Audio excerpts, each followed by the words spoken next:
del Pacífico. Les saludo también a ustedes. No lo hagan con la mano. No lo hagan. Es en serio.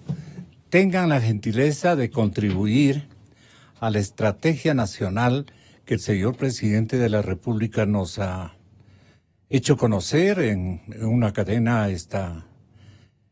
la noche de esta víspera. Estaba muy interesante la conversación que mantuvo, inclusive con la representante de la Organización Mundial de la Salud, doña Gina Watson. Ella informó en qué estado se encuentra el virus a nivel internacional y del país. Vamos a escucharle a la gringuita. No estamos en el tercer escenario, que es la transmisión sostenida a nivel comunitario, donde las reglas del juego cambian, pero que incluso para eso ya están previstas las condiciones de atención. Lo principal ahorita, presidente, es que la población entienda que se puede aún controlar este virus, se puede controlar la transmisión, de que las condiciones para la atención están garantizadas, de que los medios disponibles para esto están disponibles.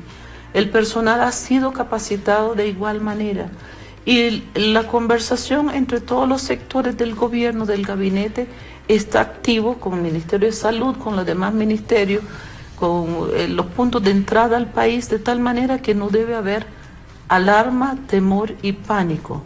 Debe haber participación por parte de la comunidad y la población, que es donde está el secreto de poder contener esto. Estamos todavía a tiempo de contenerlo, señor presidente.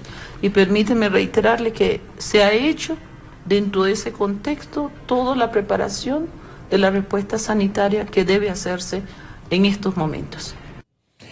Bueno, muchísimas gracias, señora Watson. Ahora le queremos molestar a usted, ministra Andramuño.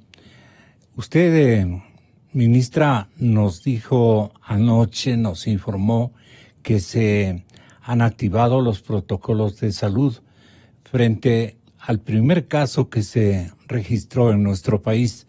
Pero no tenemos producción en Cadena Democracia, no tenemos las últimas respecto al entremezclado familiar, por así decirlo, al entorno familiar que también presumimos fue infectado, por decirlo de alguna manera. Entonces, Catalina Andramuño y luego el señor presidente Moreno, para que tenga la gentileza de saludar al auditorio y contarnos algunas de las novedades que hay en el sistema de salud y que se prepara para evitar que el coronavirus se expanda en nuestra nación. Que hemos activado todos los protocolos de seguridad. Tenemos un cerco epidemiológico de 177 personas de contactos. De ellos hemos podido diagnosticar 6 casos. El primer caso, que es el caso primario, se trata de una mujer de 71 años de edad que actualmente se encuentra en terapia intensiva. Su estado es crítico. Los otros 5 casos nuevos tienen relación directa con el caso primario. Se encuentran estables en aislamiento y les estamos dando toda la vigilancia y monitoreo. Quiero hacer un llamado a la ciudadanía a mantener la calma, a mantenerse informado a través de las fuentes oficiales y a seguir todos los protocolos de lo que son los lineamientos de seguridad, como es el lavado constante de las manos, el usar gel antiséptico, en caso de tener sintomatología respiratoria, utilizar una mascarilla. Nuestro sistema de salud, que incluye el Ministerio de Salud Pública, el Instituto Ecuatoriano de Seguridad Social y el Seguro Social Campesino, están preparados conforme a los protocolos y recomendaciones mundiales de los expertos. Hospitales en el país tienen áreas de aislamiento debidamente equipadas. De hecho, ahí está siendo atendido el primer caso de contagio. 3.000 centros de salud ofrecen atención médica básica y derivan, si es del caso, a los hospitales especializados. Por ejemplo, en las provincias de Guayas, Santa Elena y Los Ríos se atendieron a más de 2.000 personas que acudieron con problemas respiratorios. La mayoría presentaron síntomas de gripe común. Abrimos la plataforma digital y la línea 171 para ofrecer información básica a quienes tengan tos, fiebre y dificultades respiratorias. Se han recibido ya 4.500 llamadas sobre el tema. De estas, 66 casos están siendo monitoreados y no ha variado su situación. Lo primero que el gobierno debe hacer en el caso de contagio es realizar una vigilancia activa, o como se decía antes se decía establecer un cerco epidemiológico en las personas que tuvieron contacto estrecho con la persona infectada por el coronavirus. Bueno, había también informaciones desde España respecto al incremento del número, lamentablemente, del número de casos infectados por el coronavirus. Y tenemos latente un informe de la periodista de CNN en español, Pau Mosquera. Que el número de infectados en España ya se acerca al centenar, sobre todo porque en la Comunidad de Madrid, la región donde se notifican más casos de personas infectadas por el coronavirus, pasó de 15 casos este domingo a ya 28 este lunes por la mañana. 22 de ellos dicen que serían contagios locales, por lo que las autoridades estudiarán a lo largo del día de hoy si es necesario entonces tomar medidas para elevar la alerta en lo que se refiere a la transmisión local, que por el momento se mantiene como riesgo moderado, aunque en la mayor parte de la península aún existe un riesgo bajo. Este centenar de casos reportados hasta el momento, Jennifer, evolucionan la mayoría de forma favorable, con una sintomatología leve. Las autoridades sanitarias tan solo están preocupados por la salud de 3 de ellos que revestirían cierta gravedad. Se trata de un paciente en Andalucía, 2 en la Comunidad de Madrid, y que estarían ingresados en una unidad de cuidados intensivos porque, más allá de haber contraído este patógeno de la neumonía vírica, presentaban patologías previas.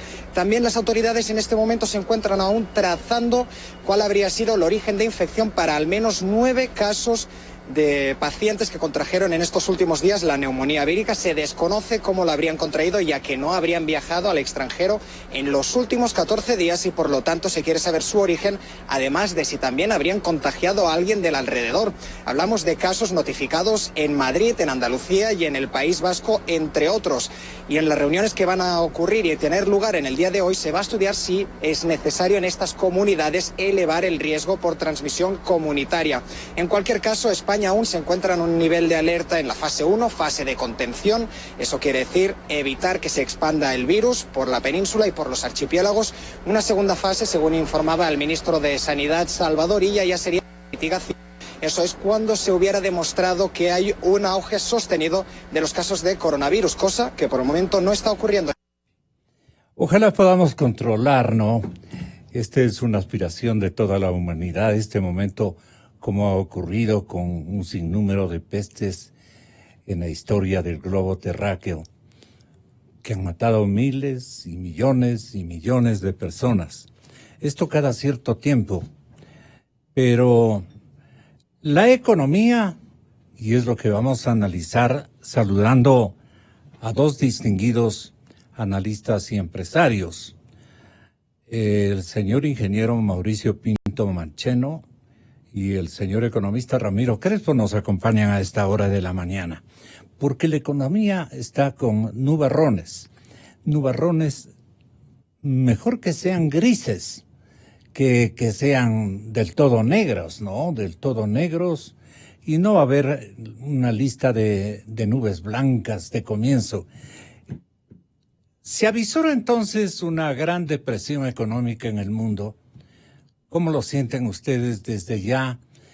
Y como valientes emprendedores, ahora que les escuchan los colegas, ¿qué les sugieren? ¿Y dónde hay que ponerle digamos, una especie de pundonor pragmático y un pundonor también ético a la situación? ¿Cómo ve la reconfiguración de la economía en el planeta, en América Latina, y especialmente qué siente en nuestro país el empresario ecuatoriano Mauricio? Muy buenos días. Buenos días, Gonzalo, y buenos días a la audiencia, y un gusto estar con Ramiro, que evidentemente él tiene el conocimiento más global de lo que yo puedo tener. Yo creo que esto es un tema Le que... preguntaba lo de Ecuador, ¿no? Lo de Ecuador, ¿cómo se Sí, sienten de la región, ustedes? de la Porque- región, sí, así es, Gonzalo. Hay que entender, primero hay que bajar el nivel de angustia y hacer un análisis y no profundo. ser transmisor de angustias. Y no ser transmisor de angustias porque no sacamos absolutamente nada con eso. A lo largo de la historia de la humanidad han habido, como usted menciona, Gonzalo, situaciones parecidas. Es más, pues si nosotros nos vamos un poquito más atrás, la gripe española, las pestes y todo lo demás acabaron con un porcentaje enorme de la población. Yo creo que estamos en un momento en donde tenemos que entender de que la Tierra es viva, está en evolución permanente y evidentemente un virus de esta naturaleza es el efecto de eso. Los virus tienen esta habilidad de mutar y mutar para defenderse de cómo se les está atacando. Yo creo que hay que tener un poquito de tranquilidad. No creo que el aparecer con mascarillas como que estuviéramos en Marte tiene una solución adecuada. Yo creo que hay que tomar los lineamientos que el gobierno está señalando. Sí. El tener sobre todo la parte escéptica, el tener unas costumbres mucho más rígidas con respecto a lo que significa el contagio vía personal o vía respiratoria. Entonces, Gonzalo, desde el punto de vista económico... Usted alude al tratamiento comunitario frente al tratamiento comunitario puro. Ya, ¿Okay? Correcto. En donde, y en esto también quiero mencionar el tema empresarial. No vayan a creer que porque hay un estornudo, pues ya hay que faltar al trabajo. Eso no es así, ¿verdad? Y las empresas tienen los suficientes elementos como para determinar si hay un caso o no hay un caso grave para poder atender adecuadamente. Sí, se han preparado los empresarios. Siempre estamos por lo preparados. menos un médico, dos médicos. No, sí hay, Gonzalo, y sobre todo que siempre hemos estado preparados. Dengue ha habido en el Ecuador, unos contagios de dengue monumentales, y etcétera, etcétera. Y yo creo que hay que entender bien qué es lo que está pasando y por qué está pasando. Hablando del tema económico, siempre una dificultad genera también oportunidad. A ver, eso está Yo creo que ahí es donde la gente el empresario tiene que adaptarse a las circunstancias y ser muy rápido en identificar las oportunidades. ¿Esto lo dice porque se avisora una depresión? A nivel mundial, ¿no? Yo creo que se avisora una situación que depende de si encuentran una vacuna adecuada o una forma de combatir este coronavirus que está diezmando una parte de la sociedad. Pero si vemos en el contexto global cuántos muertos ha causado este virus versus, y me voy a referir al Ecuador, cuántos muertos causan los accidentes de tránsito. Evidentemente los accidentes de tránsito causan más muertos que lo que podría causar una epidemia como la que estamos Pero una tratando. epidemia desarrollada sería trágico. Eso ya sería una pandemia, Gonzalo. Y no creo que estamos todavía cerca de una pandemia para poder entender de dónde sale y cómo sale y qué es lo que va a pasar. Pero volviendo al tema económico, evidentemente que hay repercusiones. El cierre de los puertos en China, por ejemplo, la dificultad de traer productos de China también genera una oportunidad. Es decir, evidentemente porque los importadores van a tener más dificultades para traer mercadería y esa mercadería pues a lo mejor puede ser reemplazada por la región. Ya hay síntomas de que, por ejemplo, Estados Unidos está buscando mercados mucho más cercanos para importación de los bienes que necesita Estados Unidos para tener una economía dinámica, y ahí hay que tener las antenas puestas. Sí, sí. Siempre. Ahora, que esto nos vaya a causar un problema muy grave, yo veo desde el punto de vista, ahí sí le voy a dividir desde el punto de vista privado que desde el punto de vista del Estado.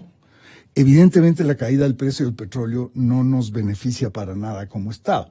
Y la caída es la previsión de que China no va a poder controlar esto y que va a disminuir la producción y va a disminuir el crecimiento y por lo tanto la necesidad de petróleo va a ser mucho menor. Pero eso todavía tenemos que manejarlo con la tranquilidad suficiente para entender qué es lo que está pasando con la economía A ver, pero ecuatoriana. plantee usted como empresario, ¿cuáles son los nubarrones que aparecen, que deben aparecer y que han aparecido en otras ocasiones por idénticos insucesos, ¿no? El nubarrón más grande es el tema del precio del petróleo por la alta dependencia que tiene el país en sus exportaciones petroleras.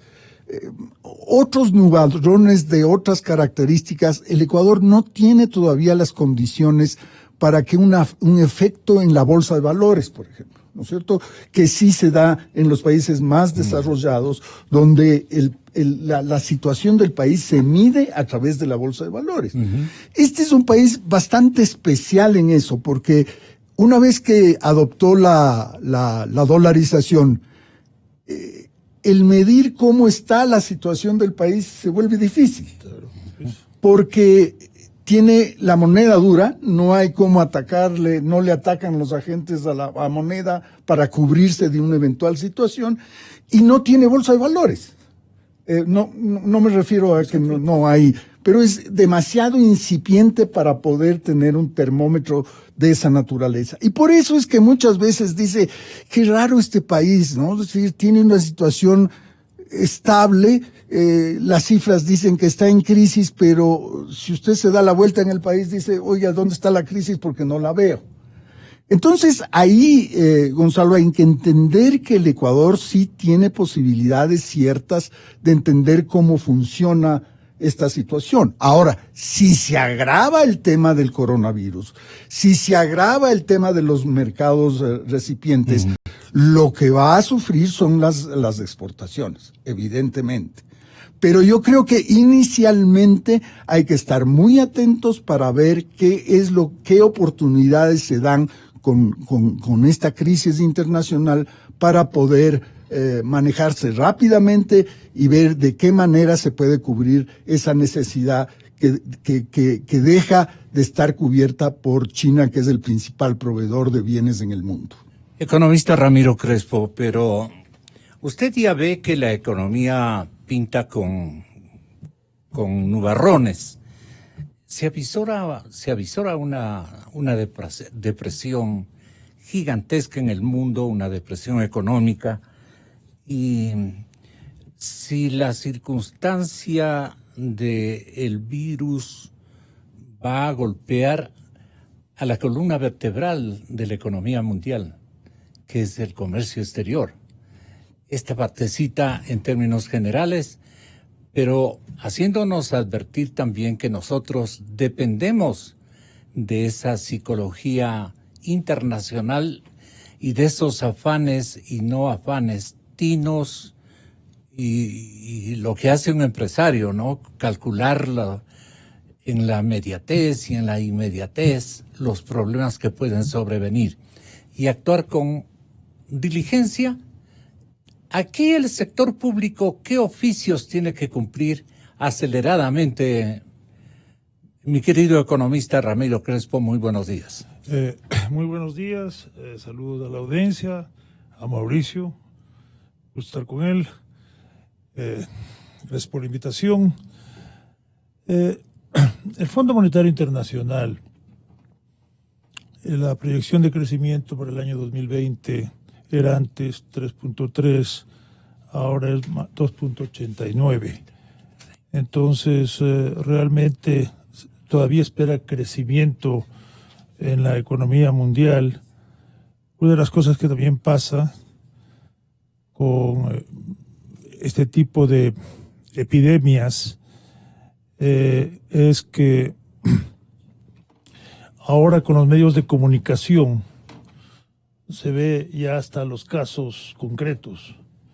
Y Stalin decía cínicamente que un muerto es una tragedia, 1 millón de muertos es estadística. Antes, por más de que había estas grandes epidemias, para los países que no estaban muy afectados o directamente afectados, entonces eran estadísticas. Ahora se nos vuelven a todos tragedias, porque realmente estamos viendo por los medios de comunicación casos concretos, y eso puede, primero, nos da una mayor sensación de humanidad, de solidaridad, Sí. pero a veces ya nos puede endurecer, pero por otro lado nos podría llevar a un pánico que hay que tener cuidado de no caer en él. ¿Por qué la circunstancia del virus puede afectar y golpear ciertamente al comercio internacional? Bueno, Esto me parece que es importante. miremos cosas concretas. Las aerolíneas están Ya. suspendiendo muchos vuelos a China o de China. Adicionalmente, están permitiendo que la gente pueda cambiar sus itinerarios sin pagar multas, inclusive diferencias de tarifas por cierto periodo. Ante la situación, se canceló, por ejemplo, la peregrinación anual a la Meca en los países árabes, una cosa tan importante, el gran significado ellos, religioso. sí. En Italia se han cancelado el 40% de las reservaciones de hoteles, y en Milán el 70%. Como decíamos, también se canceló la maratón de Tokio. Se está hablando de la posibilidad de que las reuniones de primavera, que son en abril, del Banco Mundial y del Fondo Monetario Internacional, sean conducidas virtualmente ante el temor de que el coronavirus se extienda, o porque entonces habría mucha congregación de gente, es lo que se quiere evitar. Creo que va a impactar, por supuesto, eventualmente en toda cosa que requiera mucha concentración de gente. En nuestra economía, ¿qué es lo que más se va a deteriorar, economista? En nuestra economía. Bueno, como nosotros exportamos petróleo, yo veo que el volumen de petróleo se seguirá exportando. Obviamente los precios van a bajar, porque se está pensando precisamente que el mayor deterioro sería en China, que es uno de los principales consumidores del mundo. Se ve una tendencia de petróleo a la baja. El Ecuador lamentablemente nunca lo ha hecho, y cuando lo hizo realmente hubo una reacción política irracional, usar coberturas de petróleo, es decir, protecciones de precio. Yo pago algo para poder vender el petróleo dentro de 6 meses o un año a un precio determinado. Puede ser que el precio sea mayor, lo cual, bueno, perdí esa oportunidad, pero más que nada me estoy protegiendo contra que el peso sea peor. Y eso es lo que se llama, se paga una prima, como es en el caso del seguro de vida o en el seguro de salud. Yo pago una prima para que en caso de que me enferme o en caso de que me muera, mi familia reciba un pago si me he muerto, y si estoy enfermo, me paguen el hospital, etcétera. Okay. Pero no porque no me he enfermado o muerto voy a considerar que he desperdiciado la plata. Pero aquí la política consideró que el Ecuador había desperdiciado este seguro, y después de eso ha habido pavor de tomar estas medidas de cobertura de precio, y el Ecuador está descubierto, contrario a México, que en buena parte de su producción está cubierta, de los precios. O sea, que si se nos viene una baja de precio del petróleo importante, nos va a afectar directamente. Y a usted, ingeniero Pinto, ¿qué le preocupa o qué propone usted como acciones de confianza para los sectores empresariales? Los estímulos para la inversión aquí en el país, y también la apertura a la construcción de estrategias mancomunadas de líneas de ventas ecuatorianas hacia el exterior. Creo que me estoy explicando. Sí, claro que sí, Gonzalo. Es decir, hay un tema que se lo tiene que seguir hablando de forma amplia, y ojalá lo más transparente, y sobre todo con mucha integración de gente que yo conozca. les llamo doliente, ¿no? Doliente. De que conozca, que sepa y todo lo demás. Que es el ¿Por qué tema, les llama doliente? Porque ustedes Gonzalo, son los que sufren las consecuencias. Me refiero a dos temas. Al tema de la reforma al Código de Trabajo, en donde el doliente que les llamo yo es aquel que no consigue el trabajo. Claro. Él es el que más tiene que participar en el tema. Hay otro tema en el tema también de la reforma laboral, que es la incorporación año tras año de más mujeres al mercado laboral. Porque ya no es posible que solamente el padre de familia sea el que trabaje y que pueda Nosotros mantener. estamos en ese caso. Exactamente, Gonzalo. Entonces, eso año tras año hay más mujeres que quieren incorporarse, pero que no encuentran empleo porque las leyes restringen el empleo temporal y el empleo de la manera que una madre de familia podría optar por un trabajo a tiempo parcial, a tiempo por varias horas a la semana, etcétera, etcétera, etcétera. Y el otro, Gonzalo, el tema laboral hay que seguirlo hablando hasta tener una presión suficientemente grande por parte de quienes no consiguen el empleo para que realmente tanto el gobierno como el Congreso entiendan que hay que hacer una reforma y que no es contra nadie, es en favor de los que no tienen empleo. Ahora, economista, Déjeme terminar la otra idea. Encantado. Que es, Gonzalo, y perdona, Ramiro, que es el tema de el acuerdo con Estados Unidos. Exactamente. ¿No es cierto? En donde yo no coincido con la política en este momento del presidente Moreno, cuando yo creo que hay que ir de otra manera. Yo creo que hay que aprovechar el viaje, inclusive, ¿no? Sí, este claro. Es el momento. Hay que entender Pero es bien. que la contracción va a decir, espera, que vamos a ver qué pasa con este fenómeno. Gonzalo, hay que entender bien cómo funciona la legislación en Estados Unidos. Nosotros tendemos a creer aquí en el Ecuador que en Estados Unidos todo decide el Ejecutivo, y no es cierto. Hay maneras que no se pueden saltar para poder hacer. Yo creo que se debe hablar con Perú y Colombia, que tienen el Tratado de Libre Comercio con los Estados Unidos, para adherirse a ese tratado. Porque prácticamente es igual el de Colombia y Perú, tiene sus cosas chiquitas de distinto, para que el presidente Trump pueda proponer al Congreso que le dé un fast track para llegar a un acuerdo con el Ecuador, habiendo ya negociado que tanto Perú como Colombia, como en el caso del tratado con Europa. Así fue. Yo creo que se debe dar el mismo tratamiento. Entonces, estas dos cosas, estos dos ejes son importantes para el resultado. Dos experiencias. Absolutamente, para el resultado final, que es la apertura de los mercados, para que venga la inversión, vea que el Ecuador es suficientemente atractivo y que tenga el mercado para vender. Cualquier otra cosa que se intente hacer solamente para tratar de mejorar las condiciones que los empresarios internacionales pueden ver en el Ecuador no va a tener sentido si somos muy caros en el tema laboral y no tenemos los acuerdos de libre comercio para encontrar los mercados adecuados. Yo creo que por ahí está la situación. Ya, pero paralelamente, improvisar un gesto más bien de emprendimientos, de arranque y de no temor absoluto de los inversionistas que están matrimoniados con nuestro país de alguna manera, o son propios nuestros de mediana estatura, pero son capitales importantísimos.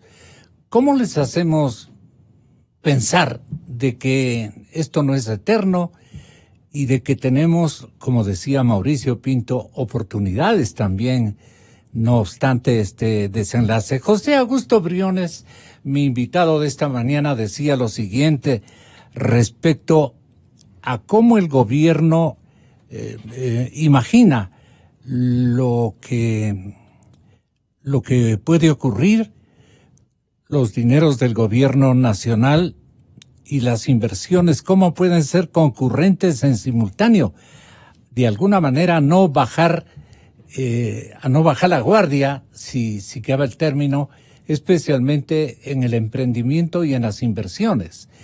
¿Qué puede motivar una paralización de emprendimientos que ya estaban listos, tanto localmente como desde el exterior?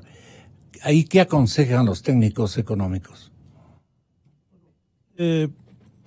Como mencionaba en la entrevista la semana pasada, hace pocas semanas vinieron varios grupos de inversionistas en deuda ecuatoriana.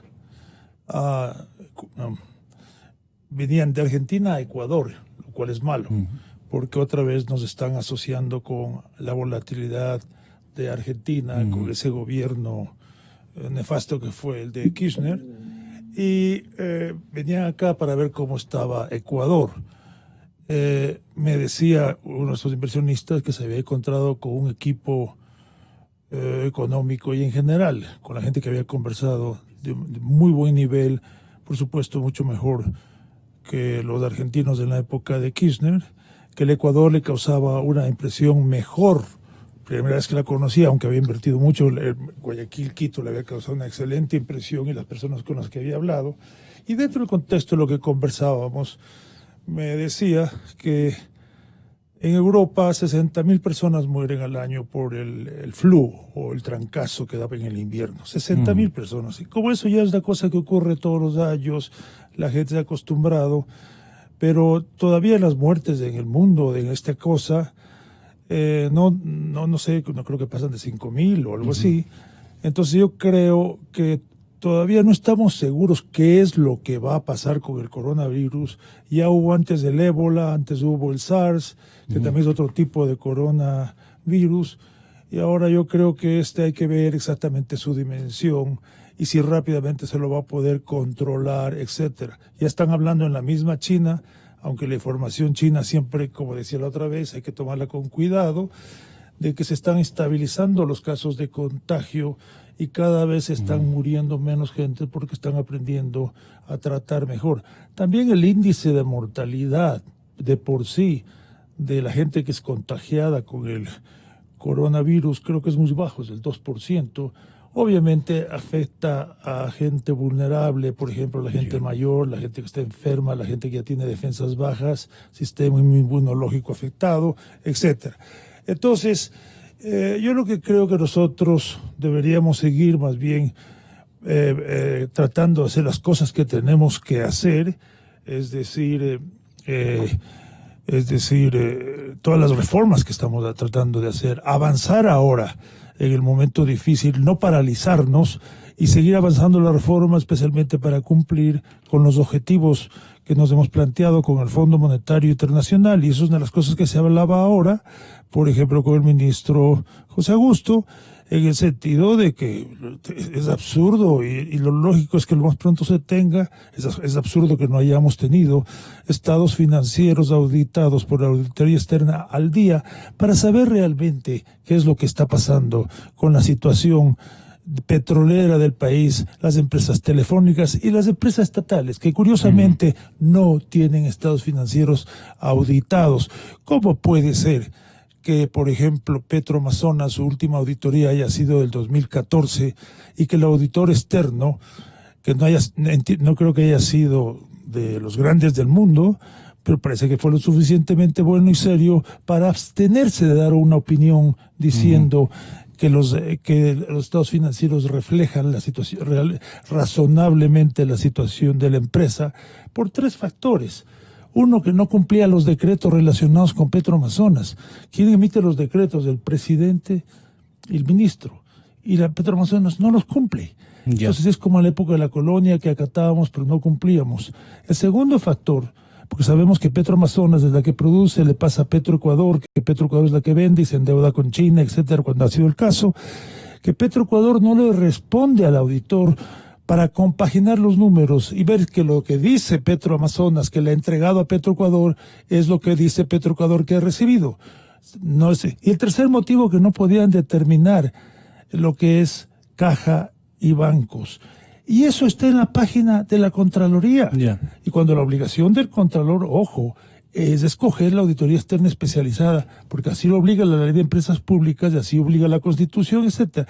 Entonces nosotros tenemos que continuar tratando de fomentar estos cambios definitivos, tratando de dar mayor predictibilidad política, también haciendo que las asambleas se preocupen rápidamente de aprobar la reforma sobre, por ejemplo, el Código Monetario y a la ley de no financiera, pública, etcétera, como ya se me fue el nombre en este momento, esas reformas que son importantes. Y como dice Mauricio, tarde o temprano ya tocar el tema laboral. Ojo, hay que tomar en cuenta un factor, y que Mauricio muy bien lo mencionó. Nosotros no tenemos tipo de cambio, aquí no tenemos moneda propia. Tal vez si tuviera, gracias a Dios, si tuviéramos... ¿Para qué dice eso usted? ¿Qué le ayuda diciendo eso a usted? No, más bien nos ayuda en el sentido de que da una tranquilidad, pero nos puede dar una falsa tranquilidad. ¿En qué sentido? Exactamente. En el sentido de que la gente no está corriendo como ahora corre a comprar mascarillas, lo que no ha comprado hace 10 días, ayer estaban desesperados por comprar. Me acuerdo que Martín Payares sacó un Twitter que decía, les piden que no vayan a lugares donde se congrega mucha gente porque por el peligro de contagio, y todo el mundo se está congregando para comprar las máscaras. Entonces lo que nosotros tenemos, no tenemos gente en las casas de cambio, en los bancos buscando comprar dólares, que tal vez sería lo que pasa en Argentina, lo que pasa en otros países. Pero eso que no se ve, obviamente, y que da una sensación de alarma, está ocurriendo porque el desempleo está aumentando. 60% de la población está desempleada o de alguna manera semidesempleada, y eso es peligroso. Pero ¿cuáles son nuestras preocupaciones, Mauricio? Lograr inversiones para el tema minero. Vamos al grano, ¿cierto? Ya ha llegado la hora, se nos está terminando el tiempo. Y número 2, destrabar los proyectos, especialmente eléctricos, destrabarlos, darles la bienvenida a quienes quieran ayudarnos a fortalecer estos sectores. Dicen, ¿en qué se debe enfocar la gestión del sector energético para lo que resta de este gobierno? Uno de los temas fundamentales, dice América Economía, es el aumento progresivo de la producción de recursos naturales. Repito, a ver si los empresarios que nos están escuchando y los inversionistas se animan por ¿qué podríamos decir? Por este libreto, por este guión. El guión dice, uno de los temas fundamentales es el aumento de la producción de recursos naturales. Pero para ello se necesitan recursos. Y estamos en medio de un déficit fiscal. Por lo tanto, la estrategia es conseguir aliados a través de la administración delegada de activos,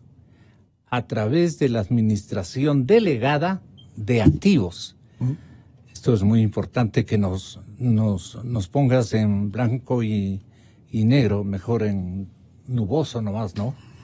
En el sector petrolero está el proceso que sigue la refinería de Esmeraldas.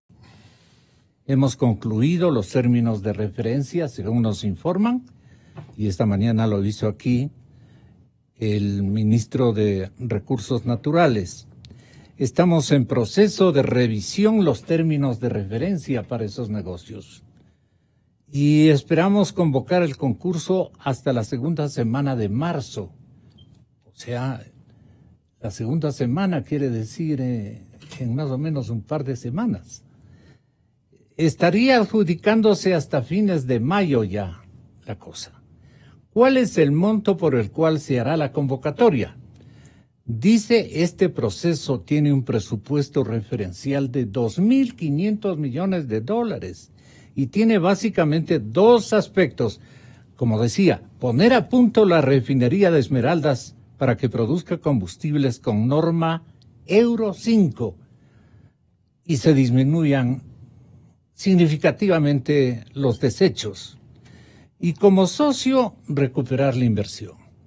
Como socio, es decir, el socio va a querer recuperar la inversión a como dé lugar, estos 2.500 millones. Y en esto José Augusto Briones decía que como no hay dinero en el gobierno para realizar inversiones, lo que se debe priorizar es esto. ¿Por qué usted dice no hay dinero para invertir? Porque nosotros como gobierno... Como gobierno. Yo digo como gobierno. Esa es Lo la estamos sintonizando, ¿sí? Como que usted nos dice, en el ambiente económico en el no hay ambiente dinero. tenemos mucho deseo, apetito y compromiso de empresas serias, pero nosotros no queremos comprometernos con piratas, Gonzalo. No hay dinero en el gobierno nacional para hacer las inversiones que hemos identificado y que serían necesarias para mover la economía, para generar más empleo. Para eso. O sea, nosotros, entonces, ante ese diagnóstico y con las opciones que tenemos, es responsable tomar decisiones. ¿Qué vamos a hacer? Tenemos un panorama mundial complejo, agravado con esta situación del coronavirus. Entonces, ¿qué hacemos? Tenemos barcos parados esperando que nuestros productos entren. Tenemos un petróleo que ha bajado aproximadamente 5 o 6 dólares, que eso nos afecta a las cajas fiscales. Entonces, señores, ¿por qué no nos sentamos para...? Nosotros tenemos opciones. A ver, el Pacto Social Energético, como sociedad. ¿En qué consiste? Como país. Ya. ¿Por qué no nos ponemos de acuerdo en temas mínimos? ¿Qué vamos a hacer con el potencial minero hidrocarburífero que tenemos? ¿Por qué no hacemos un debate? Yo reto, y perdón, vamos a hacer un debate minero a la parroquia de los Encuentros, o a las poblaciones, vamos al Coco, vamos al Lago Agrio, para ver si quieren o no actividad petrolera, cuando eso es lo que mueve las economías locales. Yo le decía que en el Brasil están utilizando este método para consensuar políticas de Estado, y con gran éxito. Y lo mismo me parece ha ocurrido en Chile también. Ahorita ya no. Pero, ¿qué otras ideas ustedes pueden aportar, queridos invitados, para que haya primero una apertura a invertir en el Ecuador en estos tiempos? Si antes no invertía, este es el momento, dice Briones, este es el momento que nosotros vamos a batallar por alcanzar un éxito. Pero para alcanzar ese éxito, ¿qué predisposición interinstitucional requiere?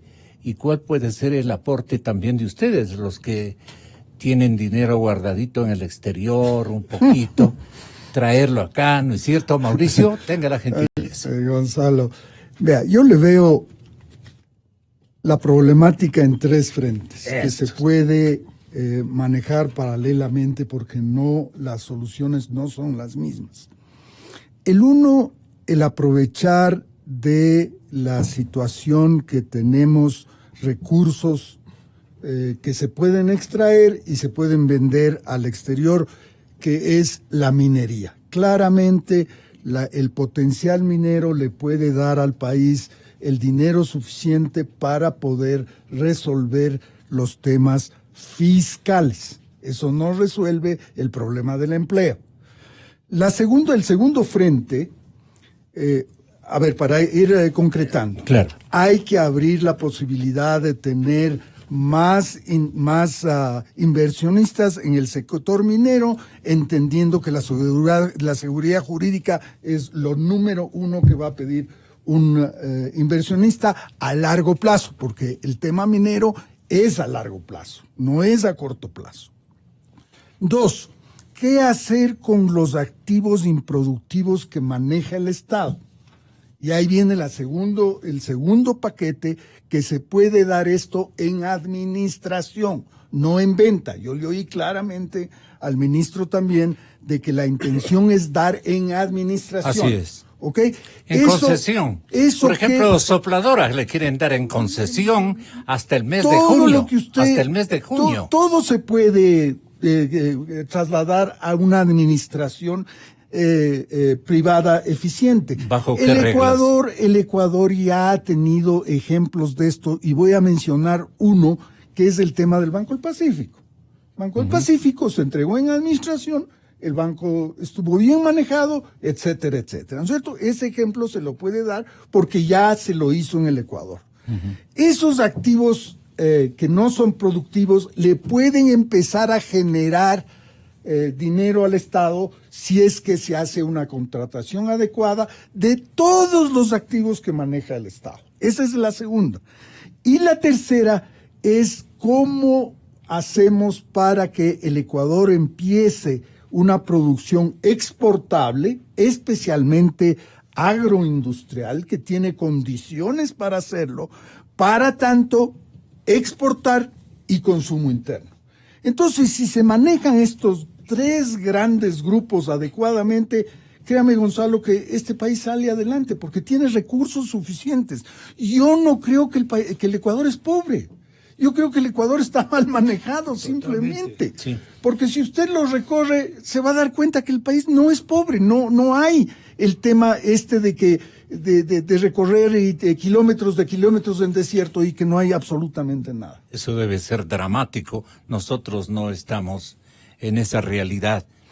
Pero, ¿qué hacemos con la estabilidad jurídica para que sea una condición importante para que los inversionistas se decidan a emprender en nuevas áreas de producción en el Ecuador? La parte jurídica, Mauricio. Bueno, respetar las normas y leyes ¿Cuáles que tiene tenemos? el país. ¿Cuáles hay que inventarlas? ¿Cuáles No hay que nada, adaptarlas? Simplemente respetarlas. Que no vengan gobiernos a desconocer las cosas que se han firmado. ¿No es cierto? Esa es la parte principal. Entender que el país no es de 4 años. El país es de siempre. El país no va a morir. Y yo creo que si se empieza a respetar las normas vigentes, que unas hay que cambiarlas, sí, pero esa no es la parte principal. Es el respeto irrestricto a que si se firmó, si se llegó a un acuerdo, se tiene que respetar. Y eso es para mí lo importante, lo más importante en el tema de la inversión extranjera. Tú tienes la palabra. En breves instantes, el área política será analizada por Lolo Echeverría, distinguido colega periodista que está entre nosotros. Ten la bondad. Muy rápidamente, algunos puntos. En relación al Tratado de Libre Comercio con Estados Unidos, yo estoy de acuerdo con lo que dice Mauricio. Lo mejor es adherirse a Colombia y Perú. Y Trump no ha mencionado de que Colombia y Perú tienen que adaptarse como México y Canadá a un nuevo escenario, que tuvieron que hacerlo. Al Ecuador le ha dicho que sería el Tratado de Libre Comercio más o menos como con México y Canadá. Entonces yo creo que al Ecuador hasta defensivamente le conviene adherirse para que sea rápido y luego tratar de negociar, si llegase el caso, en bloque, pero tal vez nos quedamos con las mismas condiciones que son buenas y mejores de las que se tendría en una renegociación que tienen Colombia y Perú. Y eso más que nada nos da, no solo nos permite planear a largo plazo, porque no corremos el riesgo de que cada año nos vayan a quitar las preferencias. Segundo, en cuanto a la seguridad subjurídica, yo no sé qué está esperando, tal vez me he perdido la noticia, pero el Ecuador, le oí al ministro hablar de que hemos perdido en arbitraje 7.700 millones de dólares. A mí me parece que ya el Ecuador debería estar repitiendo contra los sinvergüenzas que hicieron que el Ecuador pierda 3.700 millones. La Constitución habla del derecho de repetición. Hay que repetir contra todos estos sinvergüenzas. Pero, ¿qué esperamos? ¿No? Ese sería otro tema. En cuanto a... ¿Usted cree que ese es un descuido de la administración Moreno? No sé lo que es, pero me parece, en el mejor de los casos, es un descuido, porque realmente el mejor ejemplo para dar al mundo de que aquí la seguridad jurídica va a ser una cosa de gran importancia, de primacía, es repetir contra estos sinvergüenzas. Eso es lo que me parece. Después, las refinerías, ok, me parece bien, no hagan refinería, yo veo más que se están cerrando refinerías en el mundo, pero lo que sí haría es que cuidado se le va a dar al producto de la refinería, protecciones con relación a competencia de importaciones, etcétera, que compita con el mundo y que otros puedan traer, porque hay que eliminar el monopolio del Estado para la importación de derivados de petróleo.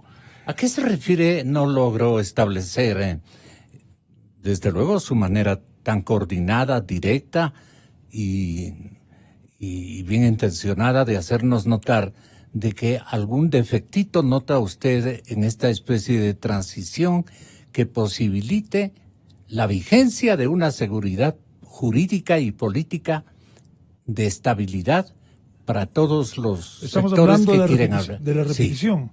No sé qué pasa, perdón, no lo puedo, pero me parece que es algo obvio, la Constitución lo dice y han dicho todas las constituciones. El Estado tiene el derecho de repetir contra los individuos que le han causado daño al Estado y al país. Oh, eso está perfecto. Entonces, lo que deben hacer es de una vez, nos estamos preocupando de otras cosas de Correa, que son delitos penales, pero estos son delitos ya clarísimos y que han sido... Y más recientes. Ojo, y que han sido ya sentenciados. Sí. Sentenciados y que el Ecuador se ha visto obligado a pagar. Ajá. O sea que ya no hay ¿Esta duda. llamada de atención es para quiénes? ¿Para la Fiscalía, tal vez? Para los que tienen que actuar. Para el gobierno como Estado.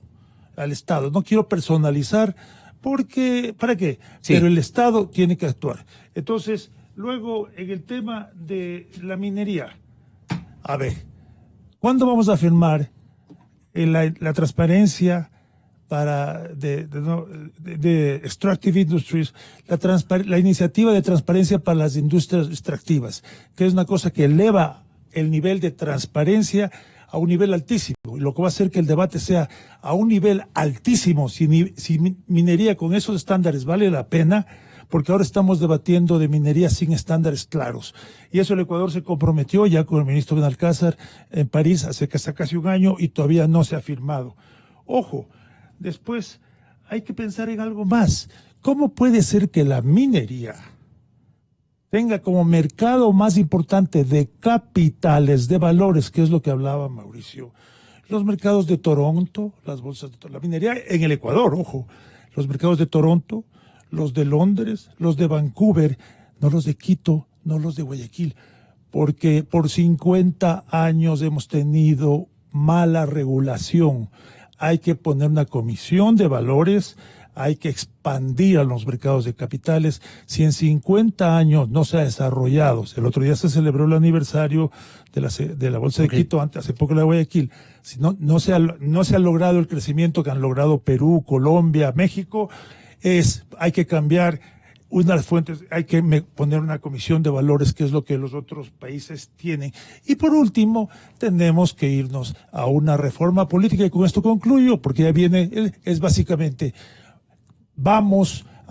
firmemos, que el presidente lo ponga como consulta, eliminar el Consejo de Participación Ciudadana y reformar la estructura de la Asamblea para evitar que con 40% de los votos se tenga 70% de los elegidos. Tenemos que cambiar ese cuerpo fascista que se llama Consejo de Participación Ciudadana y tal vez irnos a la bicameralidad. Hasta ahí deja su aporte. Tal vez una conclusión de parte de Mauricio, en donde más cuidados, más diligencia, más inmediatez, más rapidez y menos temores politiqueros, porque el problema de los que se van, es el cálculo de los que vienen. Ya viene Lolo, que es el hombre que puede de eso vamos a el tratar. aporte político y qué es lo que está pasando, pero yo diría que hay que encontrarse un virus para eliminar los egos, porque mientras los egos políticos sigan ahí, no vamos a llegar a ninguna parte en la solución política del país, que es parte de lo que realmente se tiene que hacer. Entonces yo creo que si bajamos el nivel, si decimos, ok, nadie puede decir que sabe todo, eso es imposible. Y los egos de que si yo no voy, no va nadie más. Entonces ahí está la problemática de buscar todas estas cosas que hemos analizado encima de la mesa. Yeah. Es decir, y que no son las únicas. A lo mejor nos estamos olvidando aquí de muchas cosas que son importantes, pero yo creo que el aporte...